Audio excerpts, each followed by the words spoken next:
네, 안녕하세요. 태양광발전의 모든 것 운영자입니다. 오늘은 지난 시간에 이어서 편법과 불법의 경계 2편에 대해서 준비를 했는데요. 많이 사용하시는 시즈닝에너지 원스톱 사업정보 종합 포털로 바탕화면을 시작하게 되었습니다. 이제 발전 사업자라면 누구나 들어와 보시게 될 수밖에 없는, 누구나 이용하게 되는 사이트인데요. 사실 발전 사업자로서 공인인증서에 대한 부담이 되게 많습니다. 예전에는 12만 원짜리 공인인증서를 무조건 발급받아야 했지만 지금 개인 사업자 같은 경우는 범용 공인인증서와 홈택스에 사용하는 전자거래용 공인인증서 두 개를 같이 사용할 수도 있는데요. 좀 간편하게 이용자가 편리하도록 보완이 되어야 된다고 생각을 합니다. 운영자가 편리한 시스템이 아니라 이용자가 편리한 시스템이 되어야 하는데 우리는 아직도 시장에 너무나 만연한 갑질에 시달리고 있고, 사실 발전사나 에너지관리공단 는 갑의 위치에 존재를 함으로써 발전 사업자들은 언제나 그 조건을 따라와야 된다라고 하는 것들은 매우 불합리하지 않나라고 생각이 되어서 보완이 필요하다라고 생각합니다. 이런 얘기를 할 수 있는 데가 사실 별로 없습니다. 공단이나 뭐 이제 관계기관에 건의를 해봐야 사실 먹혀들지도 않는 부분이고요. 사업자들이 더 많은 포지션을 차지하고 더 많은 인원수가 있음에도 불구하고 갑과 을의 위치가 정해져 있다, 그것을 따라야 한다라는 것들 너무 불공평하다고 생각합니다. 쉽게 얘기를 해서 우리가 장기 거래 계약을 할 때 발전사에 보증금을 제출을 합니다. 물건을 우리는 판매하는 사람이고 발전사는 우리의 물건을 사는 사람인데, 우리가 정확하게 판매하지 못했을 때를 대비해서 우리한테 보증보험을 들게 합니다. 사는 사람이 우리에게 돈을 주지 않아서, 발전사업자에게 돈을 주지 않아서 생길 수 있는 손해는 전혀 무시를 하는 거죠. 그들은 큰 회사고 대기업이고 갑의 위치에 있다라는 반증이 아닌가 싶습니다.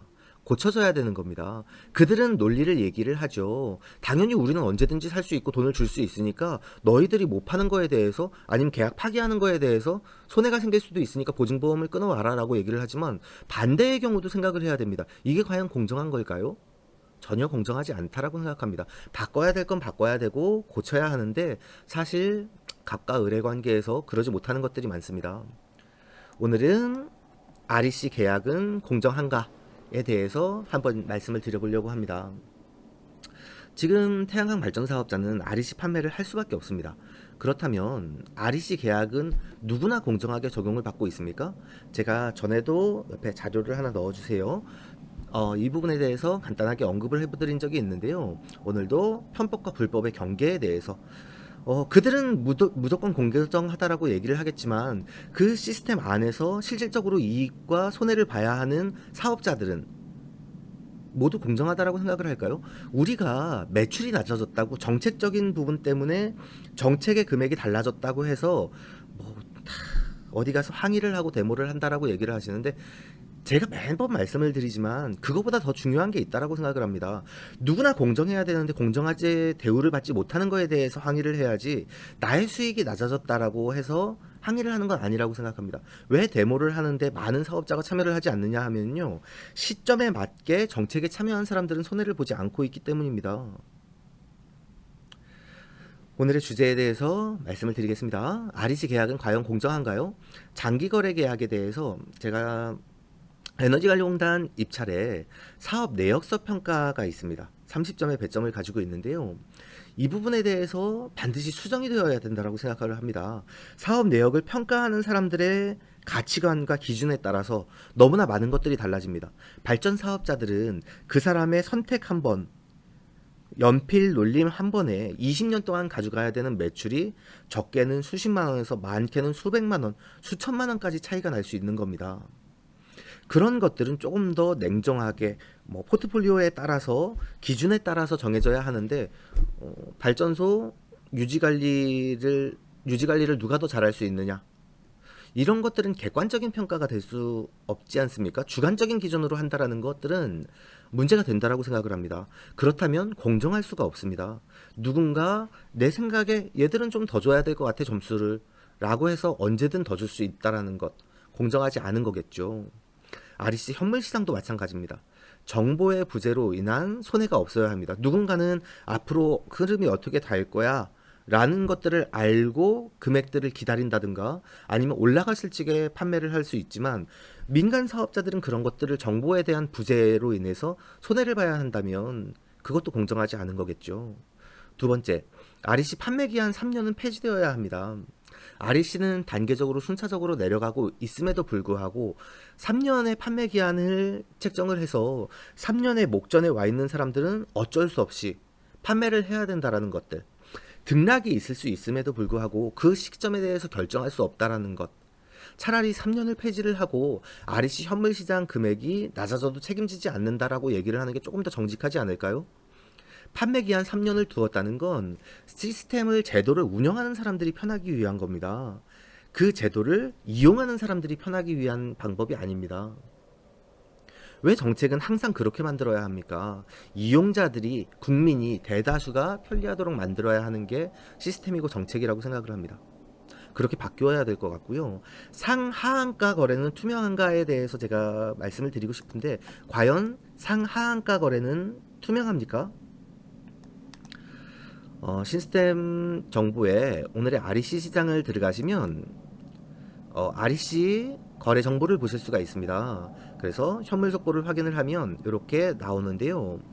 육지의 상한가, 최저가와 최고가, 제주도의 최저가와 최고가가 있습니다. 그래서 이번에 2019년 11월 12일에는 42,300원의 평균가가 나왔는데요. 종가가 나왔는데, 이 최저가 최고가가 문제입니다. 지금 같은 경우는 2,300원 밖에 차이가 안 나지만, 너무 무리하게 낮은 금액에 던져가지고 판매를 하는 것들, 너무 평균가가 낮은, 종가가 너무 낮음에도 불구하고 뭐 100원 이상 차이 나도록, 1,000원 이상 차이가 나도록 중간 평균가가 달라지는 것들에 대해서는 누가 확인을 할 수가 있습니까? 과연 투명합니까? 똑같은 오늘 판매를 했는데 누군가는 67,000원에 판매를 하고 누군가는 57,000원에 판매를 합니다. 과연 그 이유가 무엇일까요?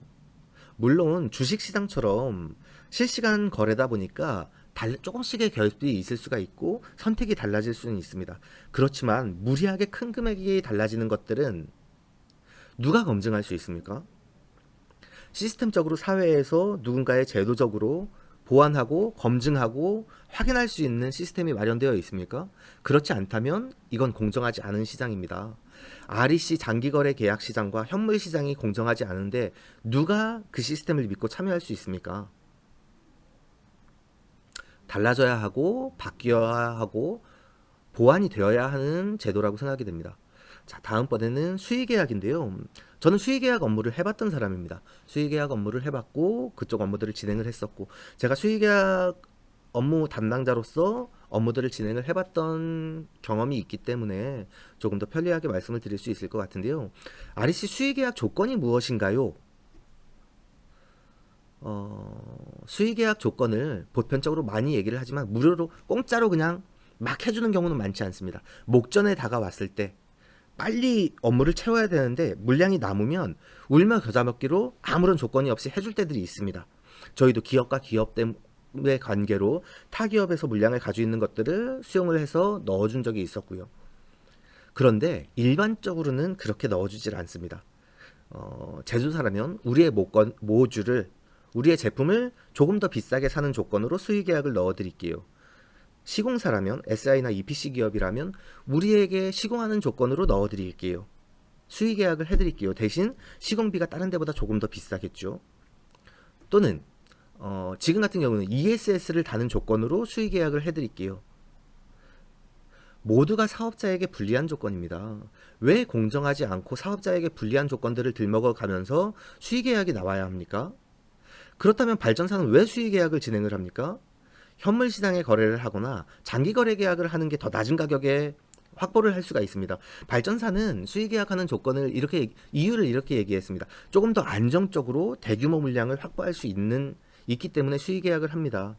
물론 그럴 수 있습니다. 지금처럼 앞으로 이후처럼 대규모 입지화 되어가고 10메가, 20메가 이상의 사업이 진행이 된다면 수의계약을 하는 게 조금 더 안정적으로 확보를 하고, EPC 회사나 발전사, 발전을 하는 회사들도 안정적으로 자금을 운영할 수 있기 때문에 윈윈이 될 수 있는 조건이 되기도 합니다. 그렇지만 메가급, 500kg 이상급 이런 것들은 사실 이런 쪽에서 현물 시장이나 단기거래 계약 시장에서 가져가는 게 발전사에게도 이익인데 굳이 수의 계약을 하는 것들은 다른 이유가 있다라고 봐야 되겠죠.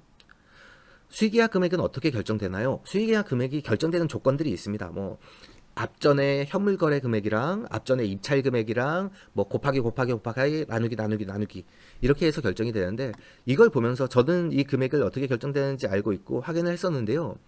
이 생각이 들었습니다. 제도는 무조건 복잡하게 만들어. 누구도 눈치채지 못하게. 너무나 복잡하게 만들어놔서 사람들이 쉽게 이해하지 못하도록 만들어놨습니다. 그럼에도 불구하고 지금 현장에 수의계약 물량들이 많이 돌아다니는 이유는 뭐냐 하면요. REC 장기거래 계약 가격이 하반기 장기거래 계약 가격이 떨어지지 않습니까? 그럼 수의계약 가능한 가격도 떨어집니다. 예를 들어서 평균가가 160원까지 떨어지면 지금 수의계약 165원 하던 것들이 이 조건에 맞아 현물시장 금액도 떨어지고 있지 않습니까? 그러다 보니까 수의계약 금액도 160원대로 떨어질 겁니다.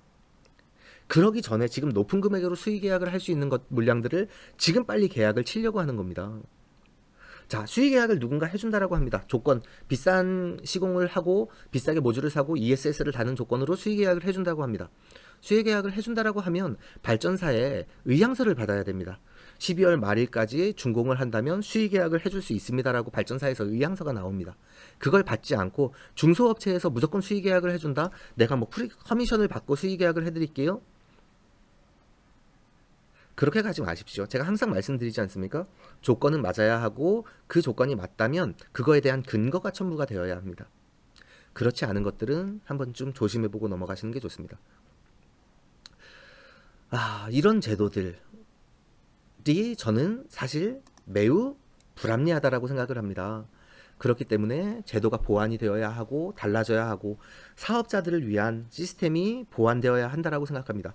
운영자, 그것들을 만들고 관리하는 사람들이 편한 시스템이 아니라 발전 사업자가 조금 더 쉽게 운영할 수 있는 시스템이 되도록 바뀌어 갔으면 좋겠습니다. 누누이 말씀드리지만 저보다 이 시스템에 대해서 저만큼 알고 계신 분들, 저보다 많이 알고 계신 분들, 저보다 경력이 많은 분들도 있을 수 있겠죠. 의견이 다를 수도 있습니다. 하나의 의견으로 받아들여 주시고 생각할 수 있는 기회가 됐으면 좋겠습니다. 감사합니다.